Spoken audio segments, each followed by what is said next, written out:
Hey, and welcome back to Tate the Great. Now, I recently got into Dungeons & Dragons because of a special book series. This is the Dungeon Club book series. There's book 1, Roll Call, and book 2, Time to Party. This book is about middle schoolers while going through their lives at home and school. They also play Dungeons and Dragons at the table, and it's a way to escape into their imaginations and tell the story. Now, I got so much inspiration off of those books, and if you're new to D&D but aren't really sure if you want to do it yet, before jumping in, you might want to read those books. They're very helpful. And Sir Anakis is based off of Sir Corius in this book series. So, yeah. Alright, let's get into him.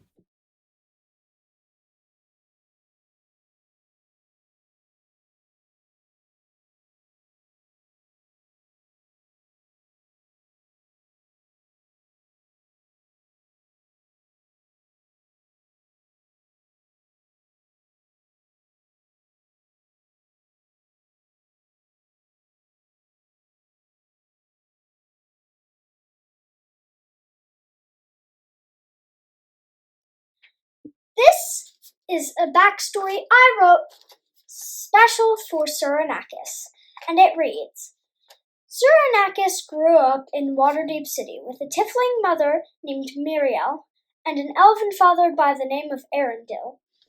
At age 12, Anakis was sent to Watershallow Tavern, a local and very popular tavern in Waterdeep City, to work behind the bar. Anakis saw brave adventurers have fights in the tavern, and he also saw adventurers telling the stories of their many brave quests. Once a Tarask showed up in Waterdeep. Anakis was on the cobblestone streets walking home from work when he saw it. The many spikes on its back slashed buildings, and its mighty claws chose who to have for dinner. Anakis saw an adventurer race on a powerful black horse and shove its sword into the Tarask's lower claws. The beast shrieked in pain and agony and grabbed the adventurer. The Tarask had chosen its next snack. Anakis knew that no matter how much confidence he had, he couldn't beat the skill of a full-grown fighter. He tried anyway. Anakis pulled the sword out of the Tarask's foot, and when it tried to grab him, he ran up the Tarask's arm and onto its back. The Tarask reached up and grabbed Anakis, and without wasting time, shoved him into its mouth.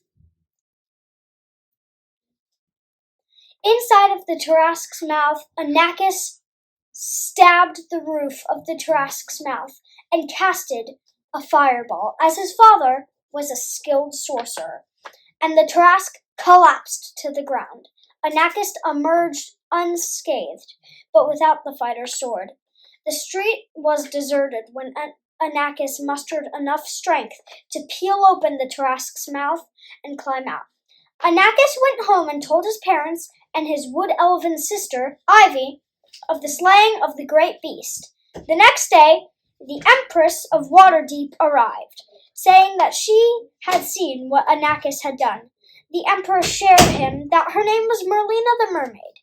She told them of Anakis' great bravery and offered him an enchanted, unbreakable sword forged of pure diamond. Empress Merlina explained that the sword was created by the elves and possessed great power. Merlina also gifted Anakis armor of pure steel, also forged by elves. Anakis thanked her and set out on a great quest to travel the world. After many months and collecting a bag of holding and many other items, Anakis met Amphibia, a frog elf played by my friend, and her companion, Fred the Frog, also played by my friend. Amphibia and Anakis went on to have many quests and invite Smit, another D&D character played by my friend, and Ivy, Ava's D&D character, into the party. Over time, the party traveled the entire continent in search of adventures, and got many. The squad was known throughout the valley and continent and grew more famous with each battle, though their adventures had only just started.